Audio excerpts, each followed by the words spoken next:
Welcome, my friends.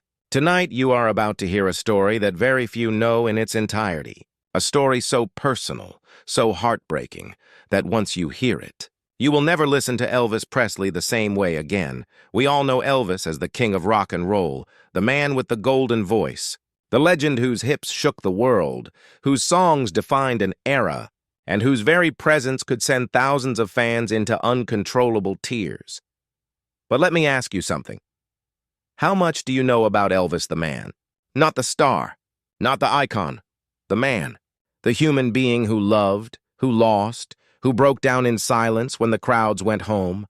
Because behind the glitter of Graceland, behind the screams of stadiums, and behind the headlines that made him into a god, Elvis Presley was still a man who, more than anything, wanted one thing: to love and to be loved in return. And in his final days, as his health declined, as the lights began to fade, Elvis sat down and wrote a letter. His last love letter. And what he wrote in that letter will shock you. It will break you. And if you let it, it might even change you. Because Elvis's final words on love were not about glory or fame or power. They were about regret, about longing, about the one thing even the king could not control: the human heart. Stay with me until the end, because once we reach the words of that letter, you will understand Elvis Presley in a way you never have before. Let's rewind. Elvis Aaron Presley was born in Tupelo, Mississippi, in 1935. He was not born into fame. He was not born into riches. He was born into poverty, the son of Vernon and Gladys Presley, raised in a two-room shotgun house. He was shy, gentle, sensitive, the kind of boy who felt things deeply, and Elvis carried something with him from the start, an almost painful need to express himself.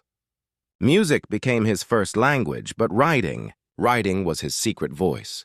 He wrote notes, poems, letters. Even as a child, his feelings poured out of him like music waiting to be sung. But who could have predicted that this shy boy would one day set the world on fire? By the time Elvis stepped onto the stage in the mid-1950s, everything changed. Overnight, the boy became a phenomenon. Crowds screamed his name. Women fainted at the sound of his voice. He was everywhere. On television, in films, on magazine covers. The world called him a king. But being a king is lonely, because while Elvis was adored by millions, he craved intimacy, the kind of intimacy you can't find in the roar of a crowd.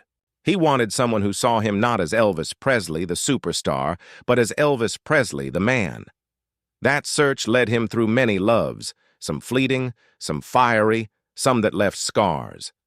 His marriage to Priscilla was passionate, but complicated. It gave him Lisa Marie, the daughter he adored, but it also ended in heartbreak. And through it all, Elvis kept writing. His letters to friends, to lovers, to family reveal a man who never stopped searching for love, even when the world thought he already had everything.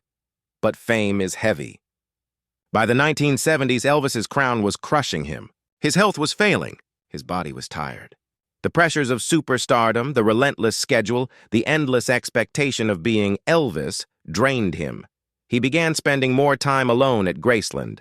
More nights awake, restless, scribbling thoughts on scraps of paper. He often wrote words he never said aloud, letters that revealed his deepest fears, his regrets, and his undying hope for something more.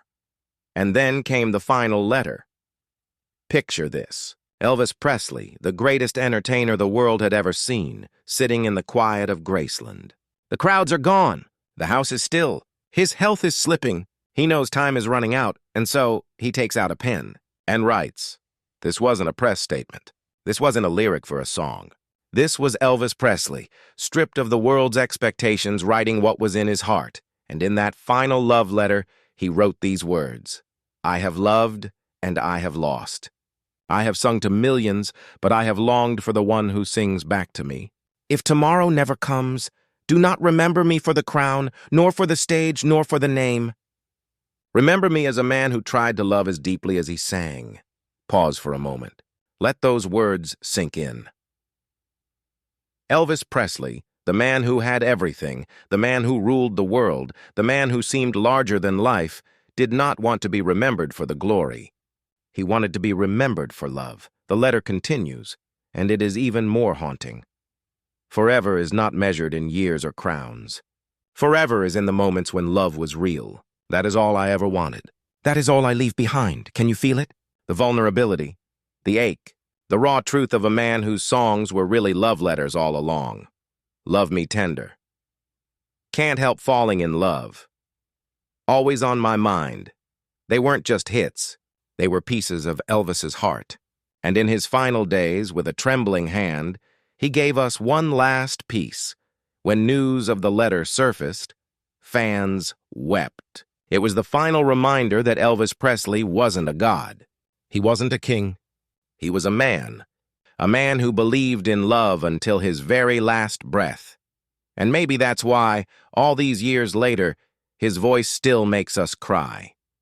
Because when Elvis sang, he wasn't just performing, he was confessing. He was writing his soul into sound. He was handing us his letter in every single note. So what do we take away from Elvis's final love letter? That even the greatest among us, the most legendary, the most celebrated, are still human. That all the fame in the world cannot replace the need for love. That life is short and love is everything. Elvis Presley lived as a king, but he died as a man longing for love. And in his final words, he left us a gift, a reminder to cherish the people we love, to speak it, to write it, to live it. Because as Elvis himself said, if tomorrow never comes. So tonight, as we close this chapter, I leave you with this. Listen to his songs again, not as hits from the radio, not as the voice of a superstar, but as letters. Letters from a man who spent his life trying to love as deeply as he sang, and let his final love letter remind you to write your own, to never let the moment pass, to tell someone what they mean to you before it's too late, because tomorrow is never promised. And that is why Elvis Presley's final love letter still leaves us in tears. If you're still here listening to my voice right now, you are special. You are not just another viewer who clicked in and clicked out. You are one of the few who stayed through Elvis's journey, through the highs, the heartbreaks, and the final letter that left us all in tears. And because you stayed, I want to give you something more. A little bonus section, a gift, something I didn't share with everyone else. This part is just for you, the ones who stayed until the end. The ones who care enough to hear the whole story, the ones who understand that Elvis Presley was more than a superstar. He was a man who lived, who loved, and who left behind a message that still matters today. So let's go deeper. You see, when Elvis wrote his final love letter, he wasn't just writing for himself. He was writing for us. Think about that for a second.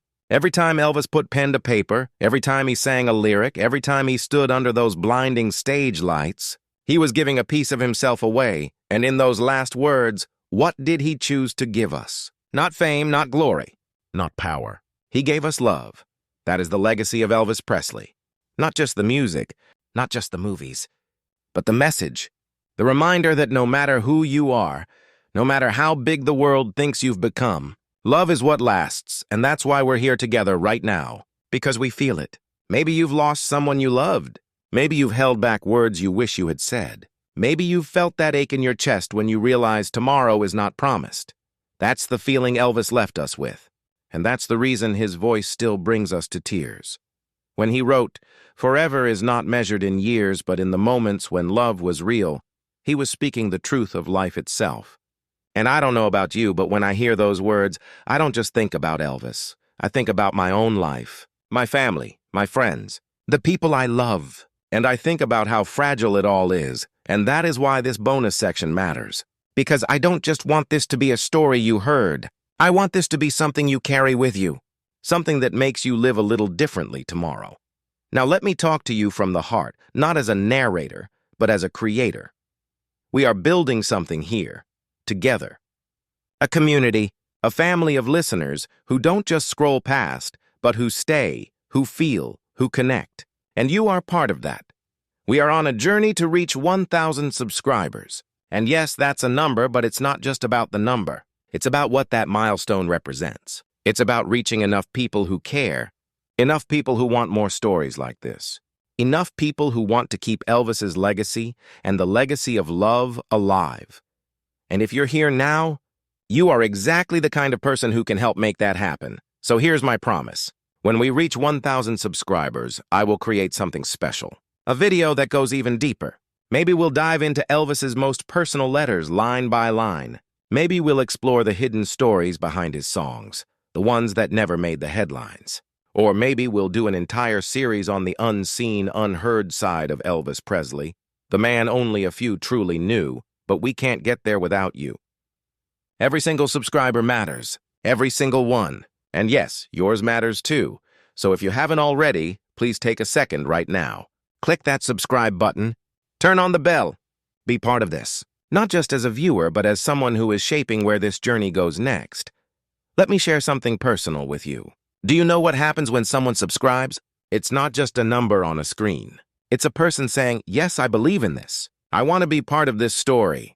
And when enough of us say yes together, we create something bigger than ourselves. That's exactly what Elvis did with his music.